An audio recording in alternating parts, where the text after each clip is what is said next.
I'm Claire Adams, 27, and just a week ago I earned my MBA from Stanford, an accomplishment no one in my family had ever imagined. You might assume that made me the favorite child, yet within the Adams family, I was always the one fading quietly in the background. My sister Ashley, the aspiring doctor, has always been the pride of our parents, while I was merely the practical one who handled the bills and responsibilities no one noticed. For years, I convinced myself that if I just pushed harder, they'd finally acknowledge me. But somewhere deep inside, I knew I'd always be the outsider in my own family. What I couldn't foresee was that the evening meant to honor my success would instead destroy the fragile illusion of our closeness, when my parents would utter words so vicious they'd fracture us for good. In that moment, I realized the daughter they'd never truly accepted was about to vanish forever. Have you ever heard something so heartless you wished you could erase it from your memory,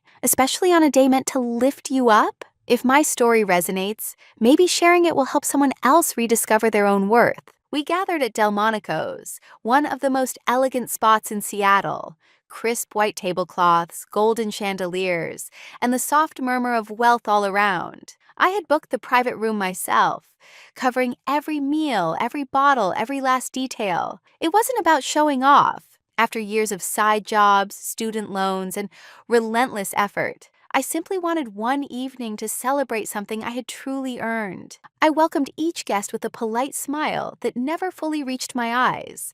Professors, colleagues, my supervisor from the consulting firm where I'd just secured a full-time position, and classmates who looked genuinely proud to be there. Then my parents arrived.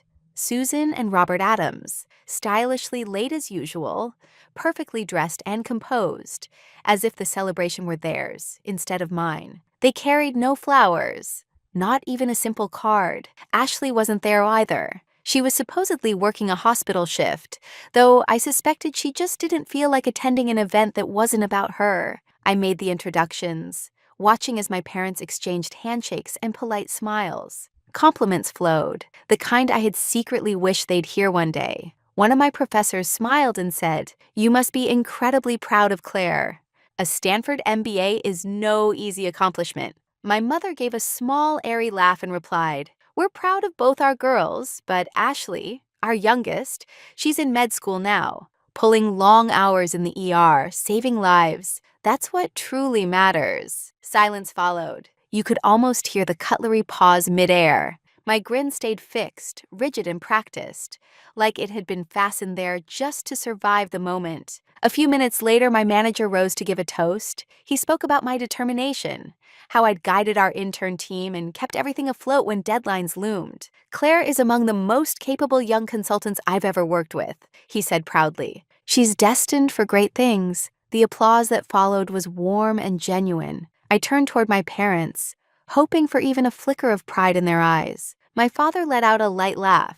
"She's clever, sure, but Ashley, she's saving lives every day. That's the kind of pride that really matters." The words hit like a script they'd practiced, as if my whole life existed only to lead into Ashley's grand performance. The hero, the healer, the one who mattered. Around us, the table went stiff, eyes darting uncomfortably. One of my coworkers, bless her heart, tried to mend the tension. She leaned toward my mother and said gently, "Still, you must be very proud of Claire. What she's done is incredible." My mother's smile was cool, almost dismissive. "I suppose it's fine," she said. Then my father jumped back in, steering the topic once again toward Ashley's endless night shifts, rotations, and all the patients she'd helped. "Compared to a doctor," he added with a casual shrug, "an MBA doesn't quite measure up." That was the breaking point. I pushed back my chair, the sound slicing through the silence like a blade.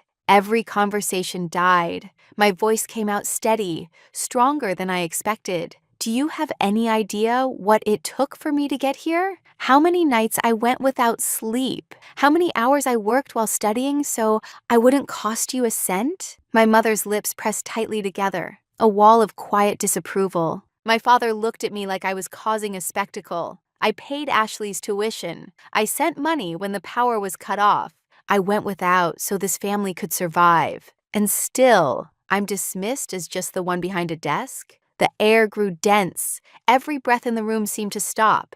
By then, I wasn't speaking to the guests, only to the two people who had never truly seen me. If I'm as useless as you think, then who do you believe kept this family from falling apart all these years? My father rose, his face flushed with anger. He didn't raise his voice. He didn't need to. His reply was sharp enough to wound. We wish we never had a daughter like you. A collective gasp, the sound of a spoon hitting a plate. For a heartbeat, my vision swam. Not from tears, but from sudden, painful clarity. I looked around the table, seeing every shocked expression, every person who valued me for what I'd achieved, and then back at the two who had just erased me in an instant. When I finally spoke, my tone was calm, almost steady. If that's truly what you wish, then maybe it's time I start living as though I never belonged to you at all. And I left. If I was never truly wanted, maybe it was time to start living like I never belonged to them at all. I didn't shed a single tear that night,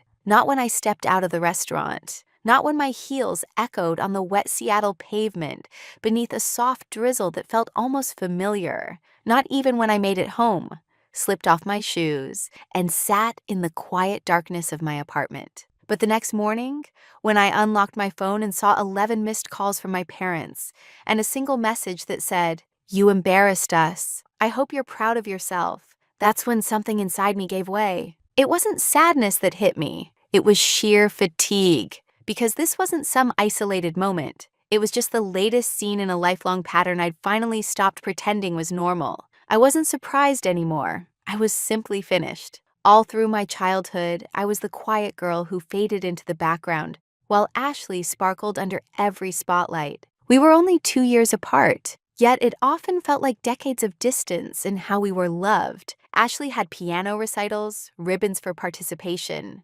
birthday parties with towering cakes and golden balloons spelling out her name. I once got a cake that read, "Happy birthday, Ashley O. and Claire," scrawled awkwardly in the corner.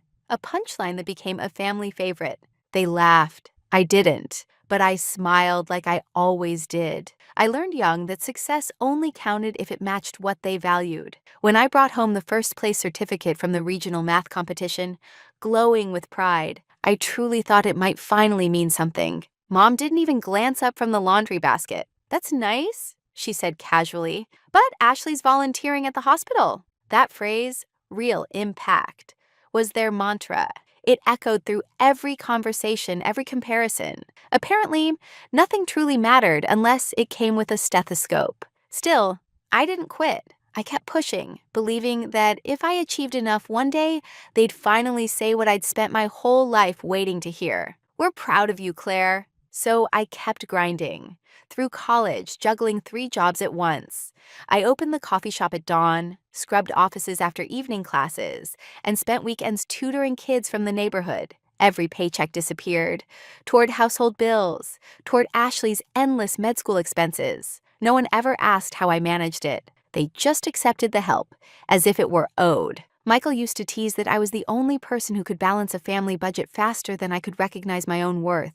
He said it with a grin, but there was always that flicker of tenderness in his eyes afterward. Michael had been my closest friend since college, the one person who always saw past the masks I wore. His story wasn't identical to mine, but it carried the same melody. His father, a former military man, demanded obedience with an iron hand. When Michael chose art instead of engineering, the man disowned him. But unlike me, Michael didn't spend years begging for approval. "You can't water dead roots, Claire," he once told me. "It's not your fault when nothing grows." At the time, I brushed it off, thinking he was just bitter. I still believed loyalty meant giving until there was nothing left to give. But that night, for the first time, his words began to make sense. After the disastrous dinner, Michael called. I couldn't bring myself to answer, but I replayed his voicemail over and over. "Claire, I'm proud of you, not just for speaking up,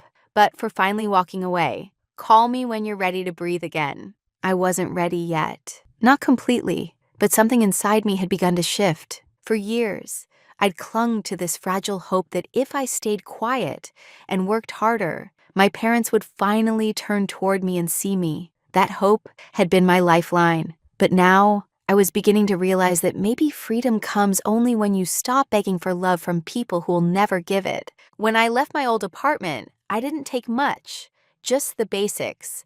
My laptop, a few worn clothes, the books I couldn't let go of, and one framed photo from college. Michael and me on the campus lawn, holding coffee cups, grinning like fools at a world that still felt wide open. That was before everything got messy. Before I forgot how to smile the way I did in that photo. I found a small one-bedroom place in Bellevue. Simple but cozy, with hardwood floors, white walls, and a wide window looking out onto a quiet street, shaded by maple trees. It wasn't much, but it was mine. Paid for with my own earnings. Chosen, arranged, and lived in entirely by me. No Ashley, no Susan, no Robert, just Claire. That first night, I barely slept. I lay on a mattress set directly on the floor, staring up at the ceiling, surrounded by stillness. At first, the quiet felt hollow, but the longer I listened, the more I understood it wasn't emptiness. It was peace, something I hadn't felt in years. The next morning, I opened my laptop and checked my bank account. 3 automatic transfers were lined up. One to my parents' utility bills, one to Ashley's tuition, and another toward the family mortgage. I canceled each of them. My fingers shook slightly as I hit confirm. But a strange lightness settled in my chest. No explanations, no apologies, just done. Over the next few weeks, I started piecing together a life that finally belonged only to me. Work at the consulting firm began to take off. My manager handed me a major assignment, a restructuring project for a Fortune 500 tech company. I poured myself into it, staying late, running meetings, solving problems instinctively. For the first time, I wasn't chasing anyone's praise. I was doing it for me, and people began to take notice. More invitations to meetings, more requests for input. My ideas were finally being heard. My name started circulating, not as Ashley's sister or the dependable daughter, but as Claire Adams, the rising talent. Evenings became my sanctuary. I'd come home to my peaceful little apartment, where I added pieces that felt like fragments of myself. A soft gray couch, a lamp shaped like a tree branch, a tall bookshelf to finally unbox my paperbacks. I lined the window with succulents, lit candles, and played jazz while cooking dinner for one. It felt extravagant, almost selfish, and it felt wonderful. One Saturday, Michael showed up with a bottle of wine and 2 oversized bags of Thai food. Still breathing? He joked as he stepped inside like he'd been there 100 times. I smiled. I think I'm finally starting to live. We sat cross-legged on the floor, eating noodles, sipping cheap Cabernet, laughing about our college days. For a while, life felt light again. Simple, unburdened. I like this place, he said, glancing around. It feels like you. I hesitated, smiling faintly. I think I'm still figuring out what that means. He lifted his glass and said softly, to figuring it out. Our glasses touched, and a quiet warmth spread through me. It wasn't pride or relief. It was something gentler, maybe the first trace of self-acceptance, or at least the sense that I was finally moving toward it. Later that night, as I folded a blanket over the back of the couch, my phone buzzed. Mom, then again, Dad. No messages, just a string of missed calls, 10 in total. I didn't answer. I didn't even check them. Instead, I switched the phone to silent, wrapped myself in the blanket, and watched the streetlights flicker through the window. They had chosen silence for years. Now I was returning it, a silence they'd finally be forced to hear. Then came a knock, not gentle, not uncertain. It was firm, deliberate, demanding, the kind of knock that doesn't wait for an answer. It insists on being heard. I glanced at the clock. 4:13 p.m., a Tuesday. I'd just come back from work, still in heels, blazer slipping off my shoulders. When I opened the door, I went still. There they were, my parents, Robert and Susan Adams, standing as if nothing had ever happened. They looked immaculate, like they were paying a visit to property they still believed was theirs. My father wore a crisp button-down and polished leather shoes. My mother stood rigid in her beige trench coat, arms crossed, lips drawn tight like she was preparing for battle. I said nothing. I didn't move. We need to talk, my mother said. The last time we'd spoken, she told me I'd humiliated the family. Yet here she was, on my doorstep, pretending the wound didn't exist. Without waiting for me to respond, they walked right past and into my apartment. I closed the door slowly behind them. As if one wrong sound might set something off, they settled onto my couch, the one I'd bought myself, in the living room I'd built from my own hard work and sleepless nights, with money they'd never thanked me for. I stayed standing. "Claire," my father began, adjusting his tone into that smooth, professional cadence he used for meetings. "Ashley's run into some setbacks." Setbacks? That was the word he chose. Her hospital internship had been terminated. "Staff cuts," my mother said curtly. "And as for her tuition, the remaining balance hasn't been paid. If that doesn't get resolved soon, Ashley might have to leave the program." "And?" I asked, my tone flat. "And," my mother shot back, "we need your help." There it was. No apology, no trace of remorse. Just the same old refrain. "Help," I echoed, like it was a foreign word on my tongue. "Claire, you understand how critical this is?" My father said, his voice measured. "If she falls behind now, she could lose everything." "She?" I asked quietly. "Or you?" My mother's gaze hardened. "Don't be petty," she hissed. I let out a sharp, dry laugh that startled even me. I gave up years of my life for this family, paid bills when the lights went out, bought Ashley's textbooks, covered her rent, her groceries. I sacrificed so she could have it all. And the one time, just once, I asked for something back, you told me I disgraced you. "We were angry," my father barked. "You were disrespectful." I stepped closer, the sound of my heels striking the floor cutting through the tension. "No," I said evenly. "You disrespected me. For years, quietly, consistently, until it became the rhythm of our family. You didn't raise me. You drained me." My mother straightened, her arms unfolding. "We're your parents," she said sharply. "We brought you into this world, and I carried it." I replied, the words rising from somewhere deep. "I carried it while you stood on my back and praised someone else for standing taller." The air between us tightened, thin as a wire ready to snap. "You don't get to walk in here and pretend none of that happened," I said quietly but with force. "You don't get to act like you never told me you wished I'd never been born." My father's mouth opened, then shut again, the silence doing all the talking. I moved to the door and held it wide. "If you came here to apologize, I'd listen. But if you came to ask for more, that conversation ended the night you disowned me." Neither of them moved. "Claire, this is family," my mother said, her tone climbing. "Blood is blood, not when it's toxic," I said, shaking my head and nodding toward the hallway. They left stiffly, wordless. But before stepping through the doorway, my mother turned and said, "You'll regret this. Someday you'll realize you need your family." I met her eyes without blinking. "I already have one. It just doesn't include you." The door closed behind them with a soft click, and for the first time, there was nothing inside me but quiet. No guilt, no fear, no doubt. Just air, cool and clean, still, free. This time, when the door shut behind them, I didn't cry. I smiled. The weeks that followed moved in quiet rhythm. No calls, no texts, just silence. The same silence they once demanded from me. Except now it wasn't submission,